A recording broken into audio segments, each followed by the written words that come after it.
Welcome back to the Trucking Risk and Insurance Podcast. I'm your host, Chris Harris, and today we are tackling a problem that is evolving faster than most of us can keep up with, and that's cargo theft.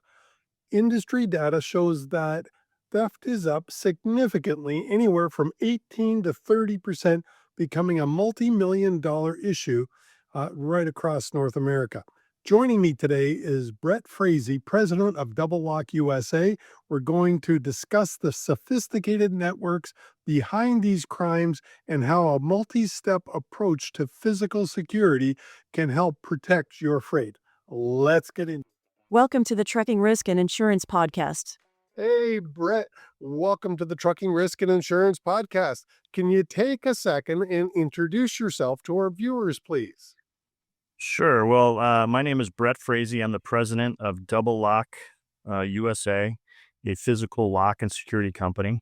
And I apologize. I'm coming to you from a car outside my warehouse right now. And we're here to talk about cargo theft.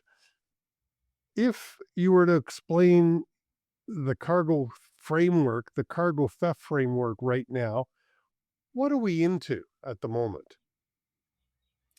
Well, you're into a theft arena that is evolving so fast that law enforcement, security companies, tech companies, and physical security companies like ourselves, we're drinking from a fire hose to catch up. It's evolved from petty theft, small regional organized crime to massive technological organized crime rings, fence networks, fencing, the product. So it's really a rapidly changing and sophisticated network of theft across the spectrum of cargo and freight, from intermodal to sea to trucking. It's everywhere. It is everywhere. And recently I had a different guest and he was saying it was up 16% this year. And it's been on a steady increase for the last 5 years. Yeah, I think 16% is probably a conservative number. We use there's a company out there, Verisk, CargoNet, and they're kind of the industry bellwether, and they're talking 18 to 30%, and it's multi-million, almost $1 billion issue in North America. So it's massive. It is. I mean, here where I'm from in Southern Ontario, my little district, and where I'm from, we're in one of the hot spots in North America for freight theft. We're usually right up there at near the top, one or two. But in my little small area here, we lose on average a load and a half per day, or 450 to 500 loads a year is how I get a load and a half a day. And it's just crazy that we can lose that much cargo, and law enforcement doesn't seem to be doing a whole lot about it. Well, we've had some conversations with some of the law enforcement, local law enforcement. We have a consultant on our team, and we have consulted. Each of the railroads has their own police department or whatever, and I would say they're doing a lot. Everybody's just a little bit taken aback at how advanced it's become so quickly. This wasn't even a real thing 5 years ago, and now it's become a major source of issue. And so there are some really nice groups out there that are focusing in on this. We have meetings, 3 or 4 times a year about it. So I think they're on it. It's just one of the big challenges with theft is, a little bit political, let's call it. But it's hard to determine where it happens sometimes. So law enforcement is, they're restricted to enforce in areas that crimes happen. So it becomes a little problematic when you can't identify where the actual theft happened all the time. So that's a little bit of the challenge. I would say a lot of the challenge that they're forced with on a daily basis. So there's some joint task forces and some ways they're working together to try to overcome that issue. But it's an issue for sure. It's a huge issue. And to bring it back to the purpose of this interview, um, how can double lock help prevent cargo theft? Well, Double Lock is a 30-year Dutch brand, and we have a track record of cargo theft prevention. And in Europe, we're one of the very few companies where our locks are insurance rated. Here in the United States, we're a newer brand. And so we're going through the process to do that. But in Europe, for example, there's rating agencies, and some of our container locks are rated heavy, rated standard. Depending on the cargo you're you know carrying, you need different insurance requirements, or if you want to cover it, the insurance companies require it. But we're a physical security company, so we offer heavy duty industrial locks for containers, trailers, freight, other cargo, and then as you kind of alluded to, we have a more of a consumer friendly line that you'll see in more retailers. But that's one step in the process. And we believe that securing freight is a multi-step approach. So it's physical security using locks like we provide. It's seals. We also have it's called Steer Security Seal Company that we're launching next week. That's going with the serialized seals. That's another component of track and trace and security, as well as more of the advanced technologies like telematics, GPS, satellite, cameras. So it's a multi-level approach, but we're really the first stage of that security aspect, right? Physical security at point of seal. Yeah, and by the way, by the time this episode goes live, your new SEAL division will also be live. So I don't want people waiting a week because it will have been live for a few weeks already. Just to be Yes. clear. And a little self promotion here. This we've done a nice strategic alignment with one of the largest international seal production and manufacturer companies. So we are jumping in really hot with this. We believe it's part of the new solution. We're looking at technology in the future that RFID seals, other type of technology that you can integrate into both seals and locks. So we're looking in the the head, but we're also not going to take our eye off the fact that physical security starts with having a great product, having strong materials, and that real physical security deterrent at the point of break in. Well, I really believe having a really good lock will at least discourage some of the thieves away from that particular trailer or container and let them go on to a different one. However, we both know that sometimes the loads are targeted and they're going to do their best. Damn, they get inventive sometimes to get that cargo, no matter what steps we take um, to, they're just going to get it. Anyway, how do you Yeah. go ahead? Sorry. Sorry.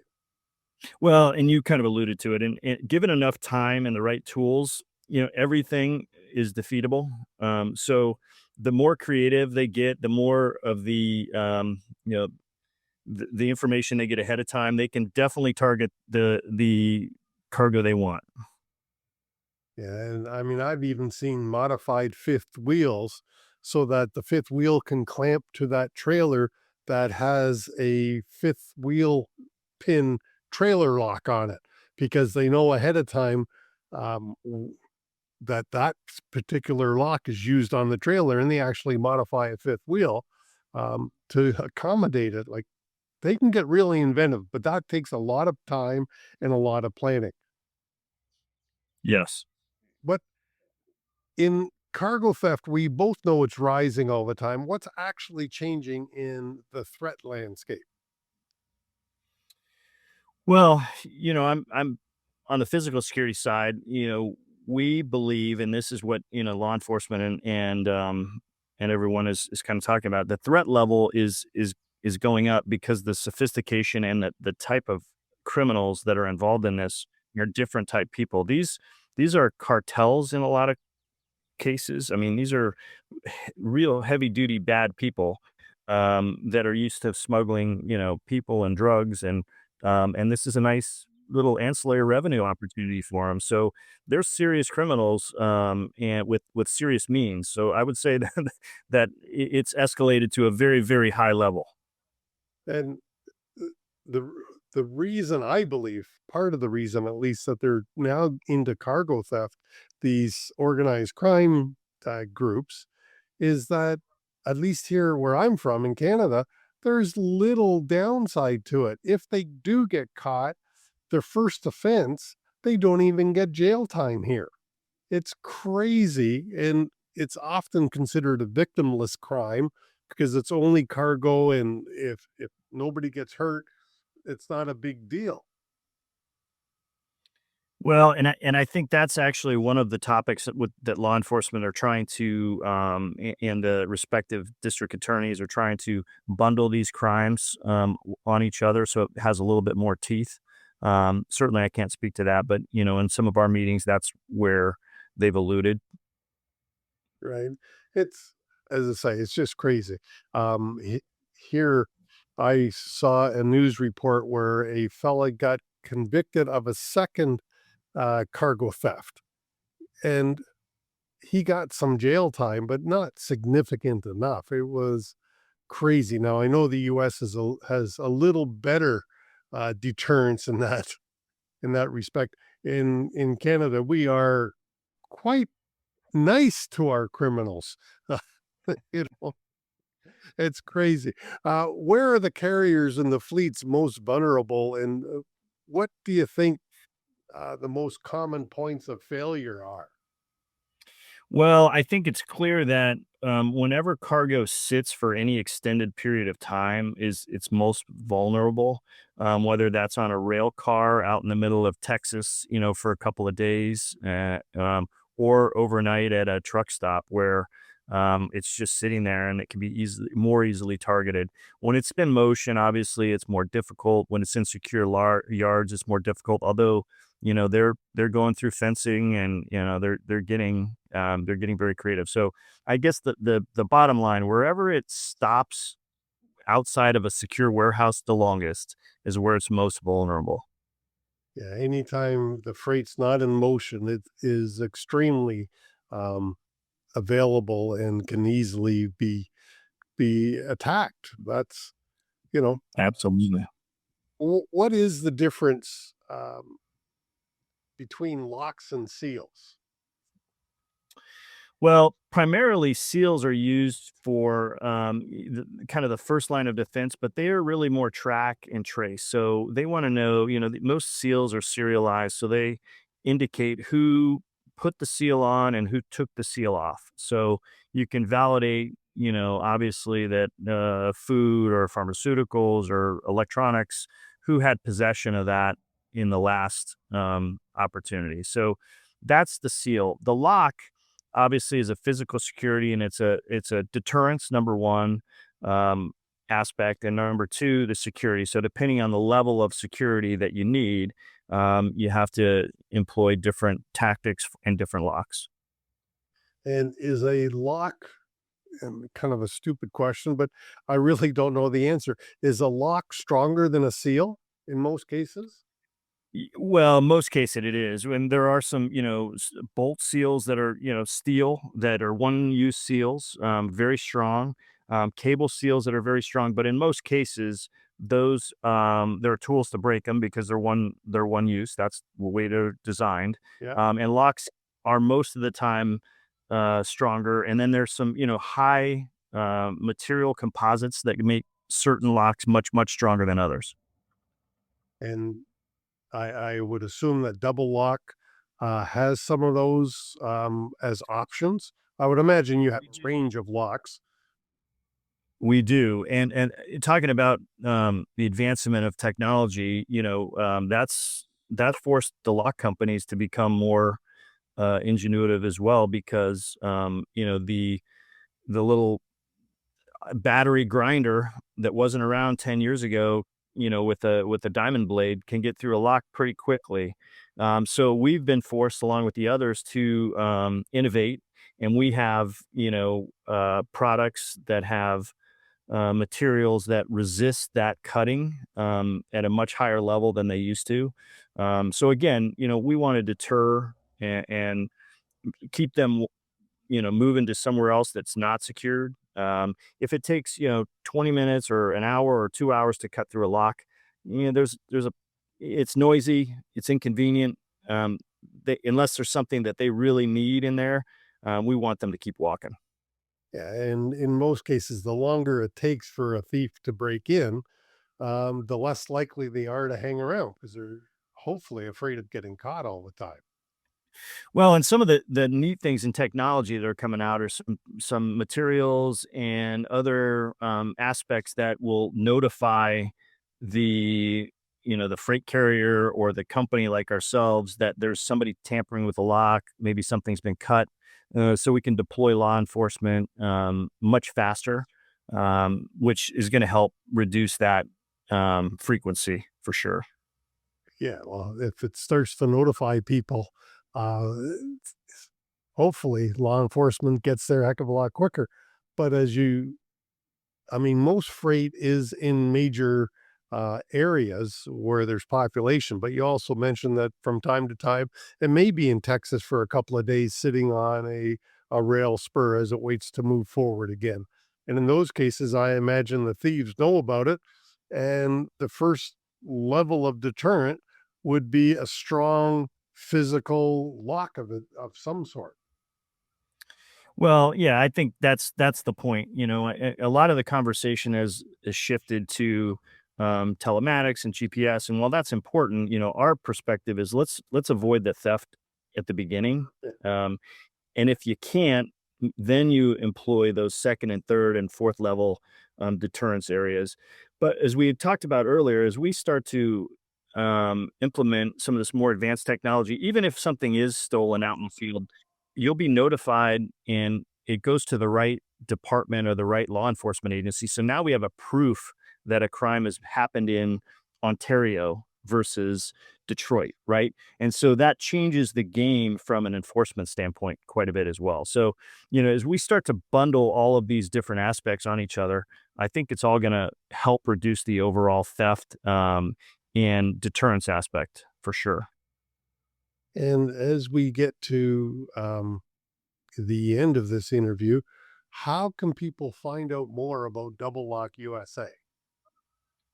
Well, you can obviously go to our website. It's doubleLockUSA.com. Our European division is doublelock.com.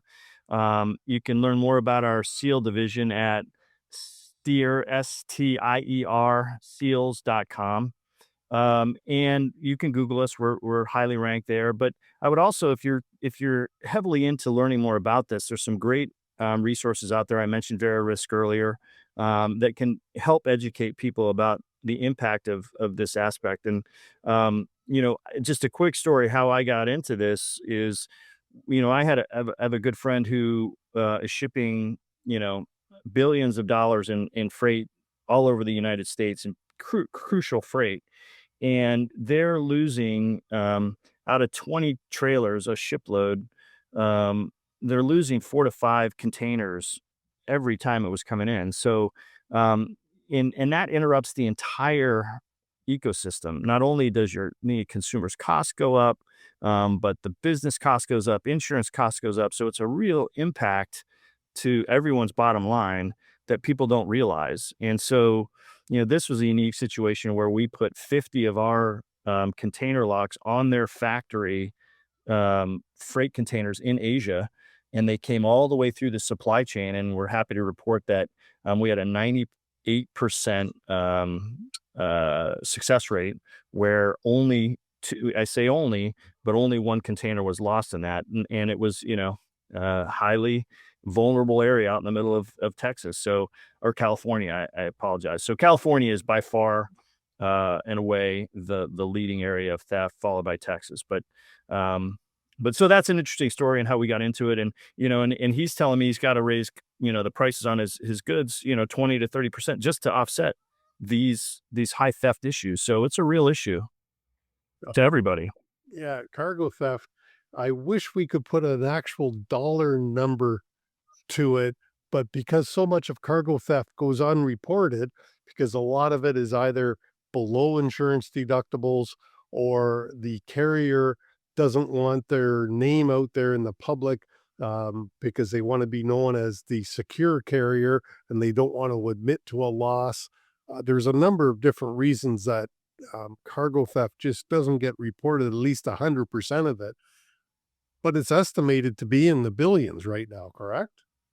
Oh, absolutely. And there's another component to it. There's these freight logistics companies, everybody's working real hard and a lot of them are working on razor thin margins. So to ask them to invest in, advanced security is really difficult, and who's going to pay for it? And ultimately what happens is, you mentioned, the insurance company pays for it if they indeed put in a claim. But those, insurance companies pass that on in premiums and what have you. So there's a lot that goes unreported for a reason. It's good or bad, but it's unfortunate for sure. And nothing's for free. So if you use insurance, we all know that it might go up the next time that you hit renewal. Uh, that's the way of life. And if we don't report it, the shipper still needs to make a profit on their product. And so they've got to raise the rate somehow. It's just cargo theft is a huge, huge problem. But Brett, I really thank you for coming on to the show because this is the first line of defense. And if you do want to know more, it's doublelockusa.com. Reach out to Brett. And the resources that Brett mentioned, we'll put them in the show notes down below so that you can get to them. Brett, last word to you. Well, I really appreciate being on the show. Thank you for your time, and thanks for investing in this, because it's really an important topic. And if we can ever be of assistance to you or any of your followers, please let us know. We're happy to help in any way we can. So we're just honored to be here. Thank you.